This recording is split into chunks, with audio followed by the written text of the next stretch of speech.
Oh my goodness. Hey everybody, it's Joe Pantozzi and Chrissy Stevens, and Chrissy is with our firm Alpha Mega Wealth, and she is the marketing director. And every time I get on a call or a Zoom with her, she makes me smile because she just has this joyful personality, and she's an encourager. And if any of you are like me, you need to have encouragers around you. And I really make an effort. It's a joyful effort to be an encourager of everybody that I come in contact with. And that's really probably the biggest part of the reason why we're here today, is to encourage you. And we decided that we're going to talk about one word today, and that is the word inertia. And I know that I picked up that word in one of my probably high school science classes. And the concept of inertia has to do with the laws of thermodynamics. And I'm not a scientist and I'm not a physicist, but I remembered something about motion and movement and velocity. And one of the things I learned having to do with the concept of inertia is that inertia will be a state of being where a body at rest will stay at rest unless it is affected by an outside force. And the other side of that coin is that a body in motion will stay in motion unless it is impacted by an outside force. So I'm going to take a breath and let Chrissy get a word in edgewise. Oh, well, I remember from 10th grade science that inertia is, like you said, the law that says an object in motion will stay in motion until and unless it has been acted upon by an outside force. But I did not remember that an object at rest will stay at rest until it is acted upon. And that's an interesting idea when we're thinking about taking action or not. So now let's bring this back into the realm of finance and economics. And finance and economics is only as important as we can attach it to the activities of people. Because really, at the end of the day, the only thing worth caring about is people, right? And in my field, I'm interested in elevating the level of financial literacy in people so that they can improve their lives, manage their capital, manage their finances, improve their results, and also teach their kids the value of wealth mingled with wisdom. Right? Because if I have a great life and manage my money just perfectly and wind up being a gazillionaire and wind up leaving a bunch of money to my children, all I'm really going to do is destroy them. I'm going to give them the means to destroy themselves by only leaving them money, unless I leave them the wisdom that goes with it. They need wisdom in order to manage that money. So that's why I want to talk about inertia. So I was thinking about bodies in motion. And when I think of bodies in motion, I think of velocity, and I think of banks, and I think of all kinds of institutions that would be doing the same things that banks do. So one of the main things that banks do in order to make money is they keep money in motion. And what banks have taught us, they've taught us to do the exact opposite of what they're doing, which is they want us to keep our money at rest in one account that's now managed by the bank. So look at that ulterior motive. They want us to keep our money at rest in one locked up position at the bank so that they can manage it, move it around like crazy, and make tons of money on us. So one of the reports that we saw, a Bauer report in 2017, and these numbers change every year, but the same general principle applies. In 2017, for every dollar that Bank of America paid us, they made $16 by keeping the money in motion. And really, that wasn't the idea today was not to talk about banking per se, but it's to talk about inertia.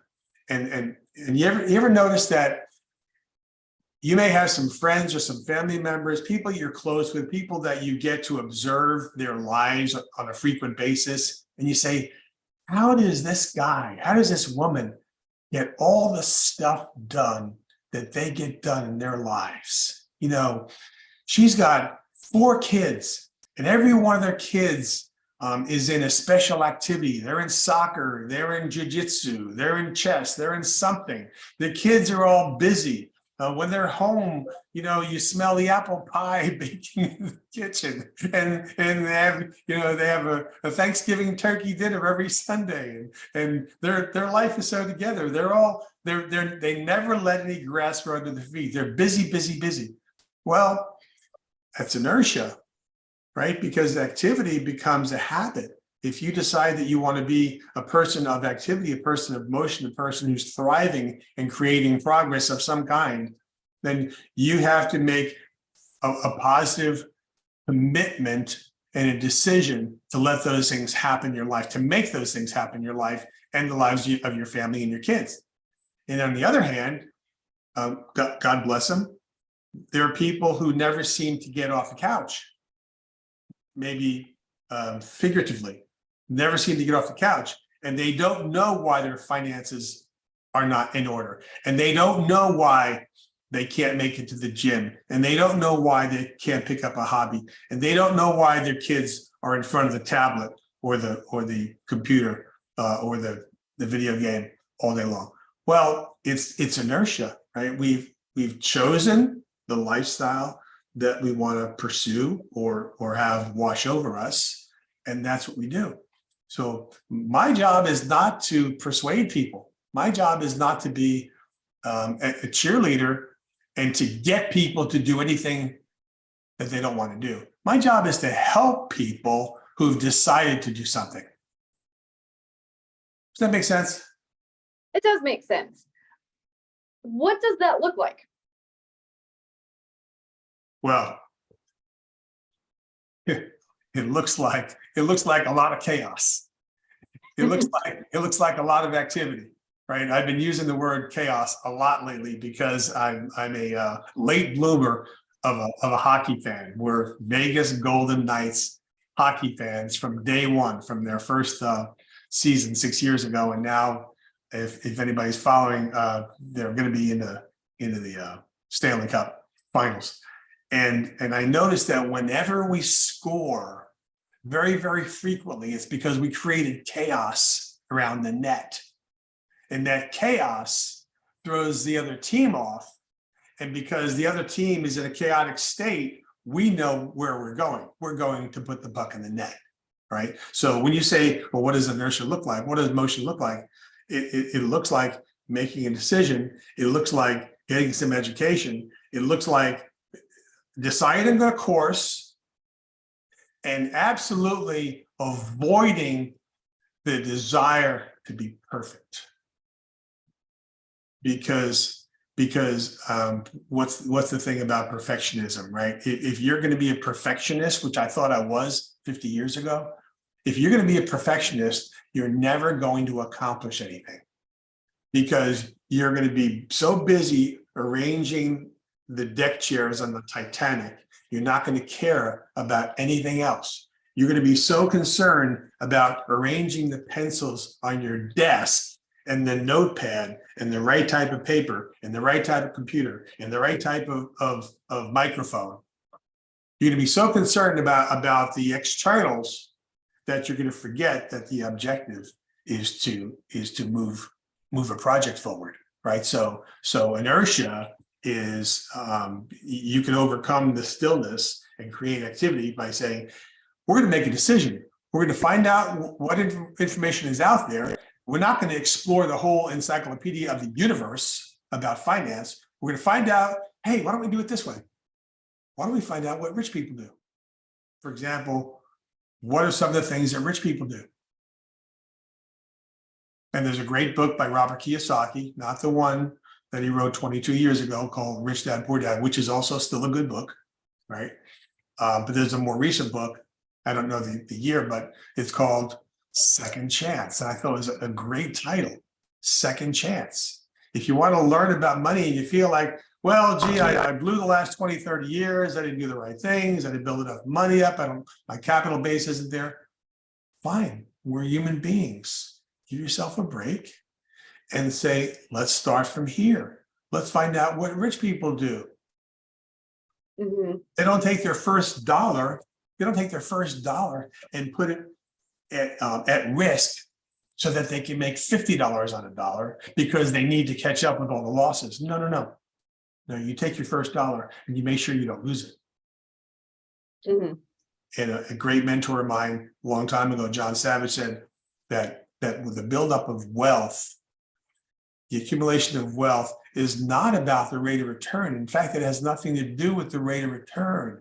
It's about the systematic methodology of putting the money in. So what if we earned nothing in the what if we earned nothing in the next 10 years?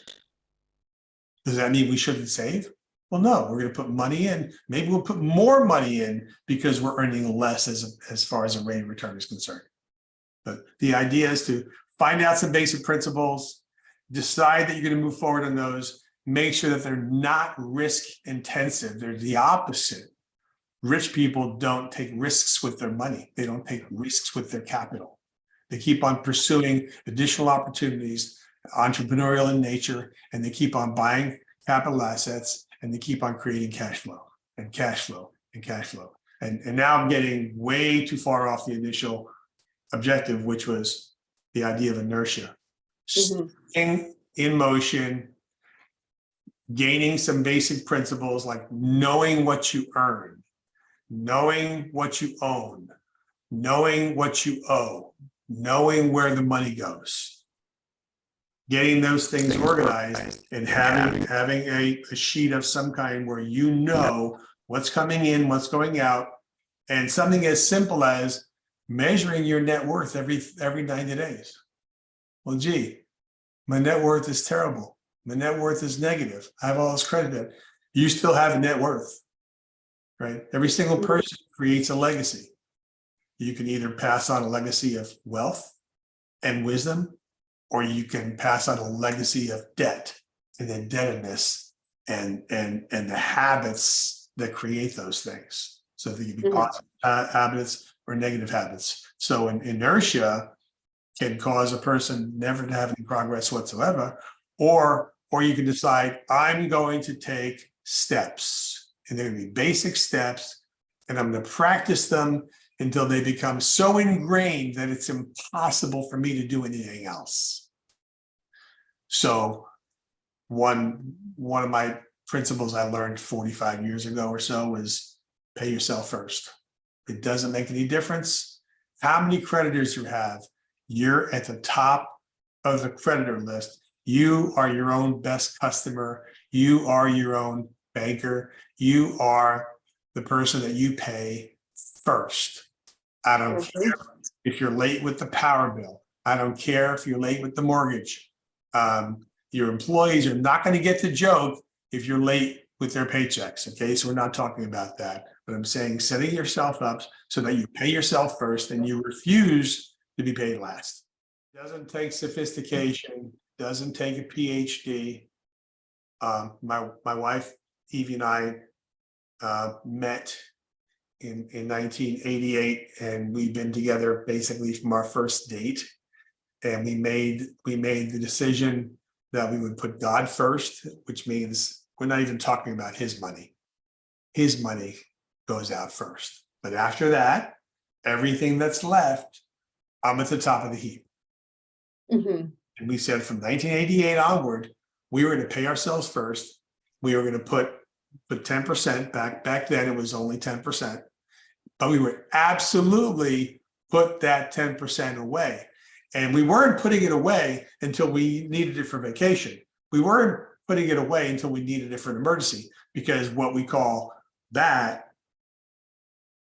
a put and take account. All that is a deferred spending account. I'm talking about putting 10% of your gross away and not touching it. And then next year, adding another 10% on top of that, and 10% on top of that, and 10% on top of that. And I'm talking about seriously building your capital base with one simple habit. Just putting 10% away. Yeah, you can deploy that into other vehicles other than pure savings, but you have to get the habit of paying yourself first before anything else happens. Right? You've got to protect, you've got to save, you have to invest, and probably for 90% of people, speculate will never come into the picture. So get out of the doldrums where you're not doing anything. Find out the basic things that rich people do that you can do identically to them, only maybe instead of it being millions of dollars, it's with hundreds of dollars or thousands of dollars. But the principles are the same. You know, principles are timeless. They never change over time. They're always right. They're always relevant, right? So a principle is pay yourself first. Make sure that you're going to take care of the old person that you're going to be one day, because nobody else is going to, right? That's another subject. Does that kind of give you an idea of how I feel about inertia? I mean, I think I have a tiny clue. Yeah.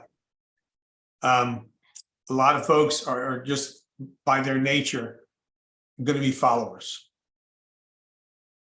And I think in some sense, in some positive sense, we should probably be followers of the greatest minds that have ever put word to paper.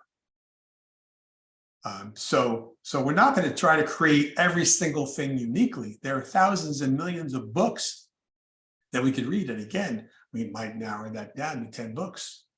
And I'm happy to share a list of 10 books with anybody. And I'm happy to engage in a conversation on a coaching basis, because I didn't learn what I learned without a series of coaches. Hasn't been one coach in all these decades, but all these coaches seem to have a lot of principles in common. And one of them is you have to determine what direction you're going to go, and then you have to put one foot in front of the other, and make sure that you don't stop.